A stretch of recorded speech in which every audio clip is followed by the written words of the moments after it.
deal with the weirdness of a reporter going to church. Okay. All right, so good afternoon, everybody. I want to take a minute and provide you with an update on the unemployment system at the Kansas Department of Labor. As of today, we have nearly 150 state employees answering phones and trying to assist Kansans. You might remember that we started out with 20, and we're up to 150. The demand still remains at historic highs. Yesterday alone, the call center received 751,940 calls. That is a little over 5,000 calls per employee. If you do call, now I'm talking to the public, if you do call, please do not hang up. That will just put you to the end of the line again, and the wait will just increase. In addition to increasing capacity on our phone lines, we have a team of 30 working around the clock to increase capacity on the website and address the bugs within the system. That work is paying off. We went from a daily average of 600 pre-pandemic claims to an average of 14,000 claims per day post-pandemic. With the changes that continue to be rolled out on Tuesday, we processed 4,108 initial claims and 42,895 continued claims. This represents a very significant jump in capacity. We still do have work to do, but we're headed in the right direction.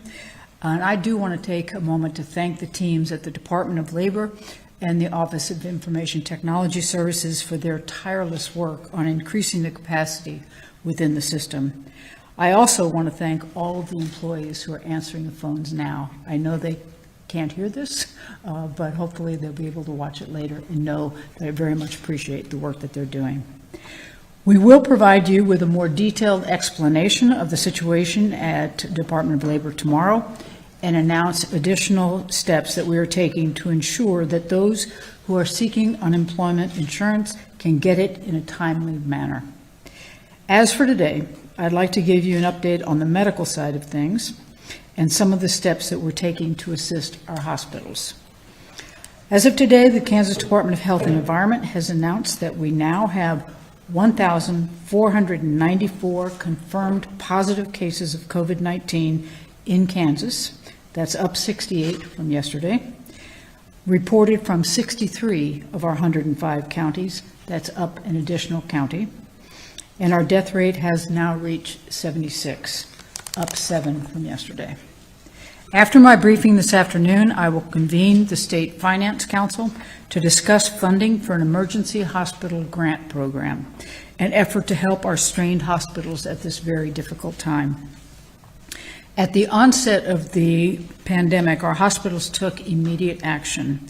They began rationing personal protective equipment, PPE, reconfiguring their facilities to maximize intensive care bed space, and ramping down elective procedures in an effort to preserve hospital resources.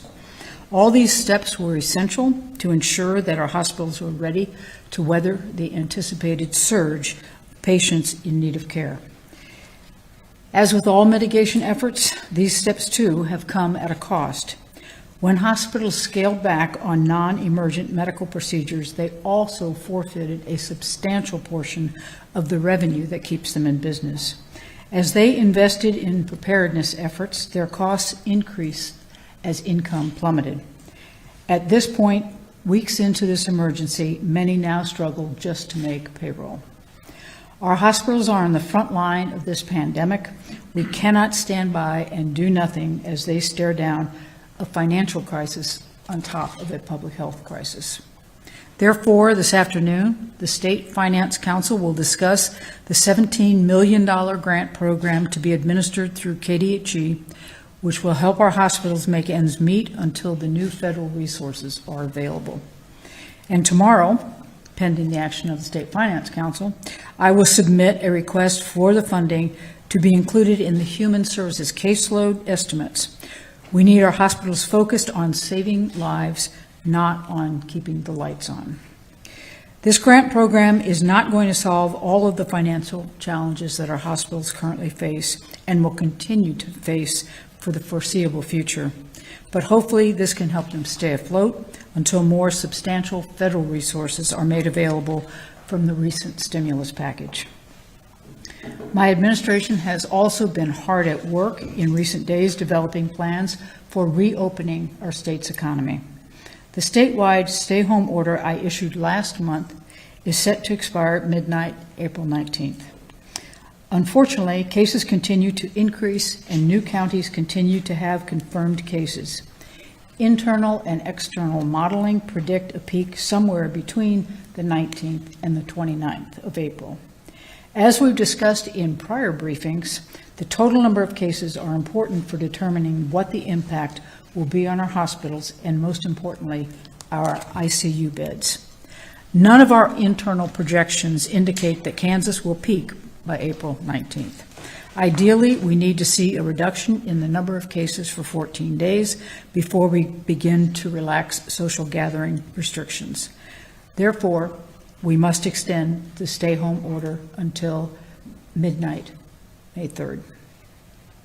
Between now and May 3rd, my administration will consult with business leaders, health experts, economists, and other industry and community leaders to determine the best path forward beyond that point so that we can reopen our economy safely and effectively. We're taking this action in collaboration with Governor Mike Parson of Missouri, as well as Kansas City Metro mayors. We believe a regional approach will reduce confusion and help keep our communities safe on both sides of the state line. I've also begun conversations with Governor Jared Polis from Colorado to coordinate efforts for Western Kansas. We'll also be highly focused on expanding our testing capacity over the next 2 weeks so that rapid testing, contact tracing, and isolation efforts can be used to prevent local spread and overwhelming local healthcare facilities. Additionally, we're developing mitigation efforts that local businesses can use to safely return employees and customers to their facilities. Moving forward, it's clear that no state in the nation will truly be able to get back to normal until a vaccine for COVID-19 is developed, manufactured, and made widely available. We won't be able to lift all restrictions on mass gatherings overnight, but we know how much of a hardship these mitigation efforts have caused for thousands of Kansas families and businesses. We're working as quickly as we can to give our communities a plan for the future. And with that, I'll hand it over to the Secretary of Health and Environment, Dr. Lee Norman. Thank you, Governor. Governor Kelly's already given you the statistics for the day. The state is currently monitoring 26 outbreaks, 12 long-term care facilities, 2 in group living situations, 5 outbreaks in private companies, 1 correctional facility in Lansing, 1 hospital, and 5 religious gatherings. Lansing update, currently 44 cases, including 24 staff and 20 inmates. There's been a lot of talk about serology testing through the state of Kansas, and I wanted to just bring you up to speed on serology testing. You'll recall that serology testing means testing of the blood for antibodies. Antibodies means whether a person has had the infection recently or more remotely in time. And we will be sending out of our agency today a Kansas Health Action Alert to providers and clinical laboratories on this topic. And that is, we need to use caution with the use of serology testing at this time. New policy from the FDA just out, allowing manufacturers to sell kits if they have been validated. However, the tests have not been FDA approved. The FDA requires all serology test reports to include messaging that says test is not FDA approved, it should not be the sole basis to diagnose or exclude infection, and a negative result does not rule out COVID-19, which is problematic because people want to use a negative serologic test result to say, oh good, I don't have it. But these non-FDA approved tests they have a very high false negative rate and they're not validated by the FDA. So I'm issuing a caution about the interpretation and the use of these tests. Serologies are used to improve diagnosis of infection when combined with molecular tests. You'll recall we've talked a lot about the molecular test, meaning the sample from the nose, the nasopharynx. That's the serologies paired with that other kind of test, the molecular test, are much more valid. Good news in the sense I showed you the swab on Monday, I guess it was. We have had an overwhelming response from dentists, and thank you very much to the dental community. We have a sufficient response numbers, so we're going to be able to expect production to begin by next week and to have a rollout of a significant number of the manufactured swabs. We are assessing numbers we think we will need printed for expanded testing. And on the subject of expanded testing, good news. Beginning tomorrow, we'll have expanded testing in both Sedgwick and Thomas County. Finney County is planning to start on Monday. We already have this going on, of course, in Johnson, Wyandotte, and Leavenworth counties. We are now finishing up our training module. We are going to bring aboard 400 volunteer contact tracers. Every time, or here's the issue. When a person is known to be positive for the coronavirus, we do contact tracing. We call it ring tracing. So imagine a positive person with a ring of person around them. That's contact tracing. If somebody in that ring is found to be positive, then we do contact tracing around that person. So you'll hear the term ring contact tracing.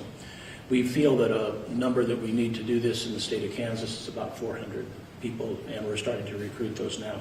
Some of those will already be our internal employees that will be a part of that cohort to do the contact tracing.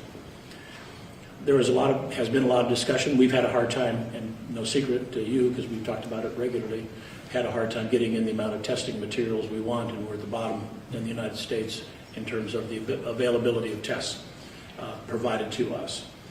And we put out lots of, and have spent a lot of money and have a lot of purchase orders out for these to come in. We hope that a lot of this will be taken care of by the 3D printing. But I want to juxtapose that to something that I think is important.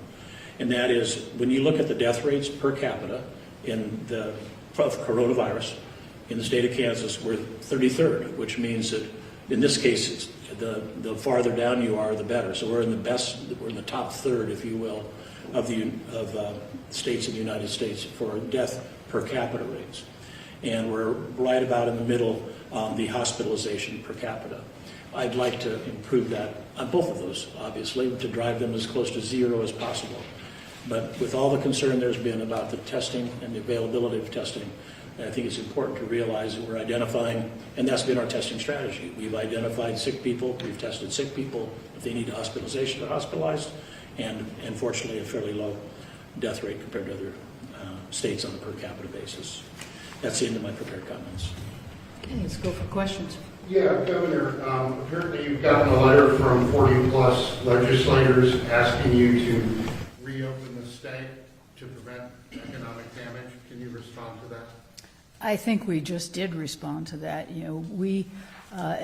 For all the time that we've been spending, actually dealing with the health issues related to this virus, we've been very well aware that at some point we need to reopen our economy. We'll need to reopen our schools next fall. We will need to reopen our businesses. We'll need to reopen our manufacturing facilities. We've understood that from the get-go, and parallel with dealing with the public health crisis, we've also been dealing with how we put the economic recovery in place, what it will look like. In fact, I just had a phone call with all the other governors in the country, and I asked the National Governors Association to consolidate all of these best practices that states are starting to put together. I think you've seen sort of the Northeast Mid-Atlantic states coming together and forming a consortium. You've got your Great Lakes states doing the same thing. You've got your Northwest states. We're starting now to do this with Missouri and Colorado, where we're coming together. But it would be helpful if all of the information that's coming in from the states, think tanks, and whatnot, on how to best implement reopening of various business sectors and anything else that we need to do to protect the health and safety of folks as we reopen the economy. We're working very hard on that. We want to do it as soon as we can, but we want to make sure that we do it as safely and as effectively as we can so that we don't put people's lives in danger. Governor, you extended the stay-at-home order until May 3rd, I did. but the state of emergency expires May 1st, correct? This is correct. So how can you extend stay-at-home get the extend the emergency?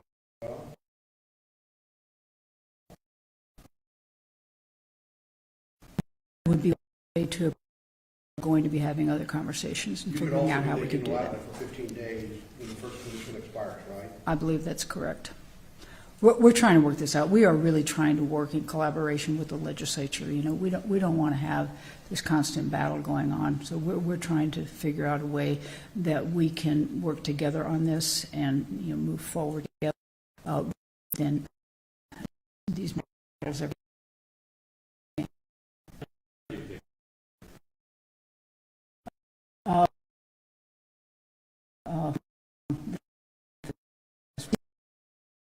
seem to deal in 14-day increments with this virus as we look at, you know, sort of the incubation period. So that seemed to make the most sense. And it doesn't mean that we can't reevaluate and decide then if it makes extension. But I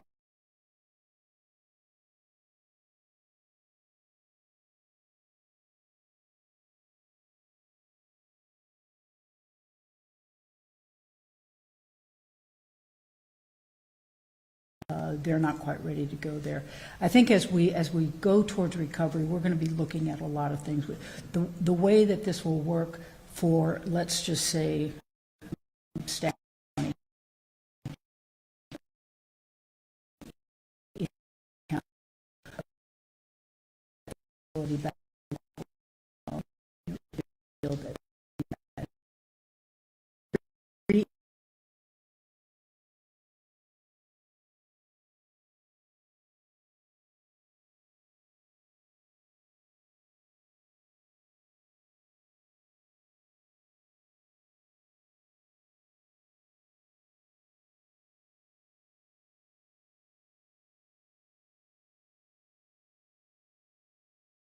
the rest of this school year. So the earliest that our schools would open again would be in August.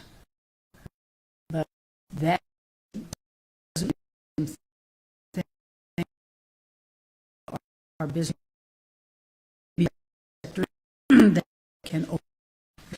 It may need to have best practice National Governors Association because, you know, it may look different for, you know, a large factory, a meat packing plant, than it does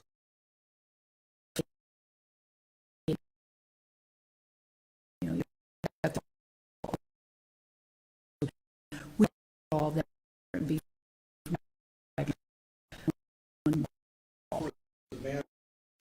Gatherings of more than 10 people, would that remain in place, or do you not know yet? We don't know yet. I mean, we're really trying to put all of that together, and my guess is that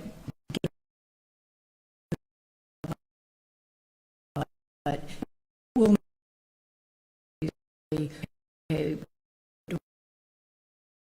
go do, you know, there are some that initially, and then as we get more mitigation in place, or we get a vaccine in place, then, you know, then we can look at really, you know, Wild West again and go back to things that we have. But until we have that vaccine, security.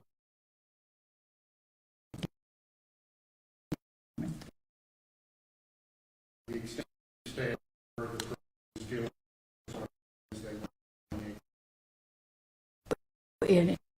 In Executive Order 2018, Yes. I'm going 128. What are you talking about? Yeah. Yeah. Yes, they will stay the same. Was there, did you give any thought to keeping those in place, but saying law enforcement won't cite or fine people. That's one suggestion that's floating out there to avoid another conflict with the legislature. Yeah, we have been very clear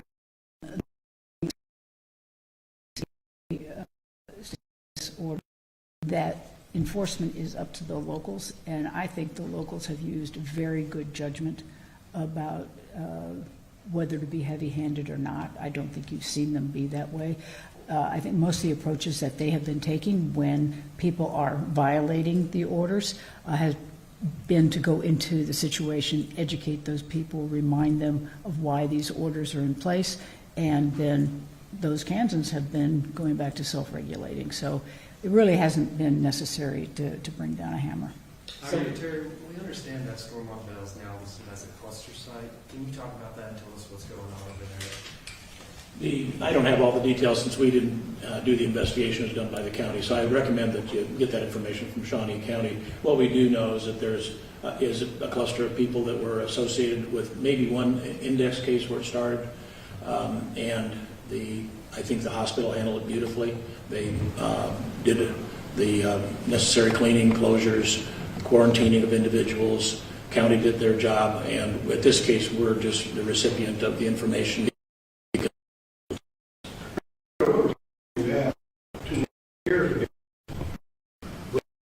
The regular ticketers coming after you, but at every turn. I mean, the Department of Labor is the latest. I mean, they had a fairly substantial social media campaign cranked up on that. What is your response?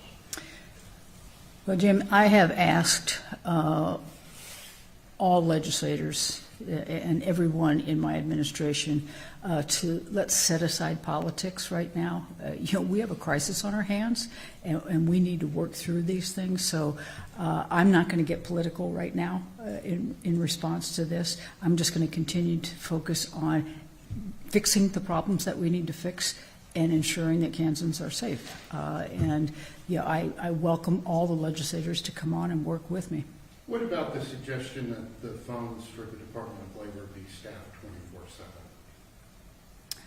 24/7? I've heard that. I don't think it's something that we have considered at this point. Well, for one thing, that we do need some downtime just to make sure the systems are ready to come back online the next day. So, you can't have something. We can't even have, your bank can't keep everything going 24/7. You get those notices that we shut down for maintenance. We've got to do those kinds of things too. And then you have to realize that these are human beings on the other end of those lines, that they have breaking points too. So we've got to balance all of those things as we're deciding how much we can do. Labor has extended the hours available. Much more than they used to be. And I think we've added more people, so we've added more time for folks to call. And I think we'll just keep doing the very best that we can do. How do you describe what actually happened yesterday? When it comes to the Department of Labor, was more bandwidth added or something like that? Do you expect any more outages of the website? Do you think it can hold up now? That's a system that really is being held together with duct tape and Band-Aids and, string. We are doing the very best we can. We really do have some brilliant people in there working on the system and making whatever patches and fixes that they can to keep it going. Can I guarantee that it's never going to crash again? No, I can't do that. But I can tell you that we have everybody there working on it so that it doesn't, or if it does, we can get it back up online very quickly. I'd also like to say that, Kansas is hardly the only state that's experiencing this. We're getting the most press because of the way, quite honestly, the way the legislature's dealt with this and made it such a big issue. But you can go just across the line, and Missouri's having the same problem. The federal labor department's having problems. The problem is very few states have modernized their systems, and even if they had, I'm not sure they're even robust enough to handle this volume that we're getting. But, one of the problems has been that, when we needed to upgrade our Medicaid eligibility system, which is also, very tech intensive, we get a 9-to-1 match with the federal government.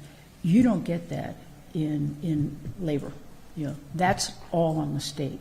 And I think that's why you see, states just don't have that kind of money to invest in those systems. And so we're dealing with this. I'm hoping with all of these brains that we've got working on it now, that we're going to find an innovative and creative way that maybe doesn't cost us $1 gazillion to make this thing work. Governor, as I understand it, though, departments of labor are almost wholly federally funded in terms of operationally. Yeah. You were on the Ways and Means Committee in the legislature forever. I mean, where does the blame lie for not being ready technologically for anything like this? Let that system languish for as long as it did. It did. I mean, it's a 45-year-old system, and the issue of modernization of that system came up years ago.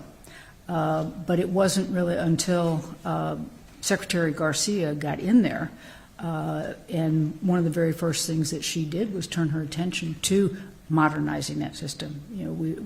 We were in that process. The problem is you can't do that and take care of all this business. So we've had to put that sort of on hold right now as we try to work with the patchwork system that we've got. If you go over to Department of Labor, they're not there now because most of them are teleworking, which is why the parking lot is empty, by the way. But if you go over and look at it, they have double screens. They take information over here, and then they have to bring it together. It's incredibly antiquated, and it's very time-intensive work that they have to do, and this has just made it very, very clear that we should have invested a lot earlier.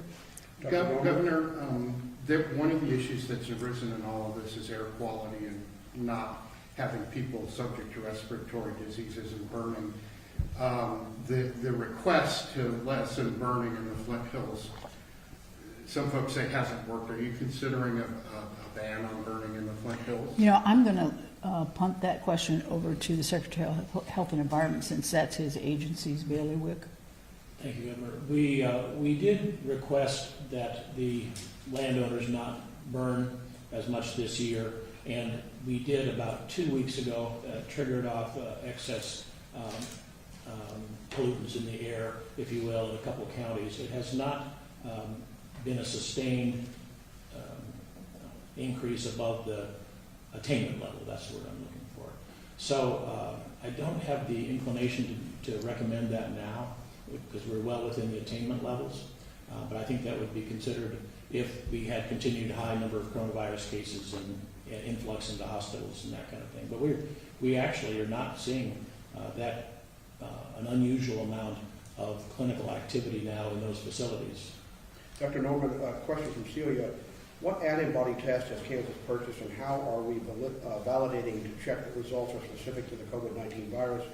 And when will KDAG start antibody testing, and where?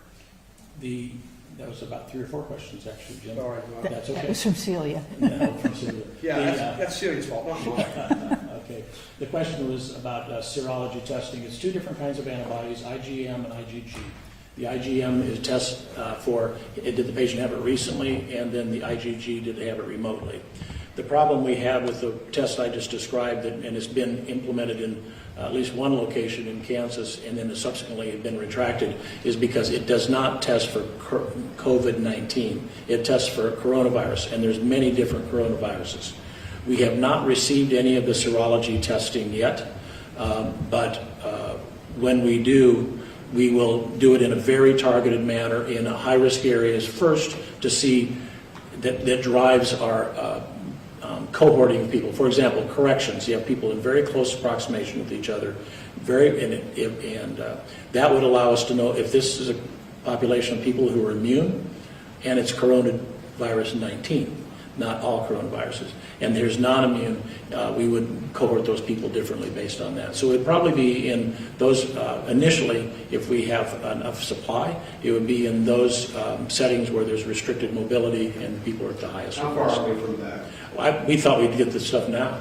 we'd hope to have it even this week coming in. We've got an order placed. We even have a shipping emblem that says it should be coming to us soon, hopefully within a couple weeks. Doctor, with the nicer temperatures, people getting out, also that means mosquitoes too. Can this be transmitted if a mosquito bites an infected person? There's not been any reports of that, but that's one of the things we're keeping an eye on, sure. Vector-borne, whether through ticks or mosquitoes. We have not seen any reports of that happening from those other parts of the world that are ahead of us.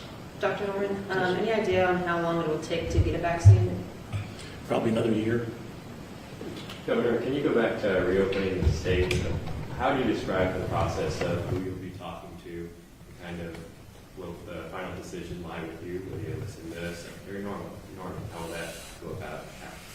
Well, obviously, we'll have our public health experts at the table because, if we don't do this right, we will do more damage to the economy than we can imagine. I mean, if you look back at the Spanish flu, 1918, and you look at what happened when they were reopening their economy, it was they looked at it in terms of cities.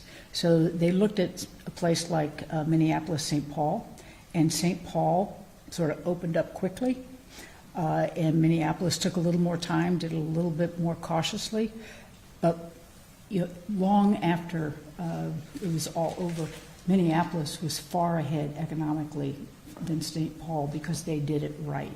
And that's what we need to do, is we need not to respond to all the pressure. And I do understand the pressure. If I were a small business owner, I'd be chomping at the bit too to get that door back open, get people into my restaurant. I get that. But this is a case where if we do rush it, we will end up doing more harm. Whereas if we take it slowly, cautiously, we'll win that race and we'll be better off in the long run. Have you reached out to Nebraska and Oklahoma governors? No, I have not reached out to them. They're really sort of dealing with this in a very different way than either Colorado, Missouri now, and Kansas. So we're trying to bring together the governors who are sort of on the same page about this and figure out what we can do. It doesn't mean that I wouldn't work with them if they're interested, but they've not expressed any interest yet. Governor, is it your interpretation of the Supreme Court order that the Finance Council has to actually extend the state of emergency for the LCC to get that oversight? Would you repeat that question, John? Yeah. Is it your position that legal position that the Finance Council has to actually extend the state of emergency? That's the one thing they must do to get the LCC to have the oversight it thought it had to be able to revoke your order. Okay, In other words, if it does anything else, it doesn't qualify. John, I am not a lawyer, and so I'm not going to answer that question. I think that the resolution that was passed purports to give the LCC the authority to rescind any of my orders or to extend the emergency order once the Finance Council has met. I think that's what they think the resolution purports. I'm not an attorney, and I will not rule on that. So you don't know whether today's meeting would trigger LCC review of your orders? I don't know what they will do. Secretary, is there a reason that the state isn't releasing patient statistics when it comes to underlying conditions? You mean on our website? Just listing it? I think it's just that it's not required for testing, that those be listed. We do have gender, age, race, ethnicity, and some other things, but we've not requested that, not necessarily on the test forms, which is how we get contacted. Secretary, what is the reason why you're not identifying the nursing home?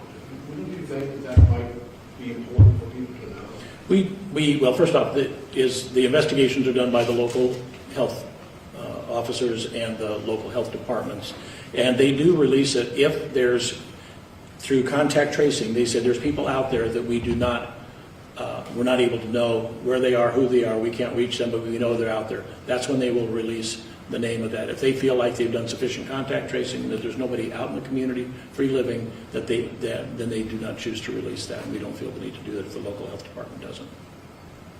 Yeah, but if I'm, let's say I'm a son of somebody in a nursing home and I live in another state, how am I going to find out that my elderly mother is in a home where they've had 4 or 5 cases in one day? Will they call me? I don't know the answer to that. I'll have to find out. One more question? I guess can you kind of just talk about Stormont-Vail just a little bit more? It's only one hospital so far in the state of Kansas that has been a cluster. Is that a good sign so far? And is there something specific maybe they did wrong? Well, we know there's been other healthcare workers in the state of Kansas that have gotten infected and have gotten better, fortunately. It's the only one that there's been a cluster related to a particular individual that then infected others, and through the contact tracing process then figured out where it occurred, what physical part of the facility occurred, and then the necessary things were done to close that portion of the facility, do the deep cleaning necessary, vacate it, and then take care and quarantine and isolate the people. So it's just a classic public health investigation that identified it as a cluster. All right, thank you. Yes.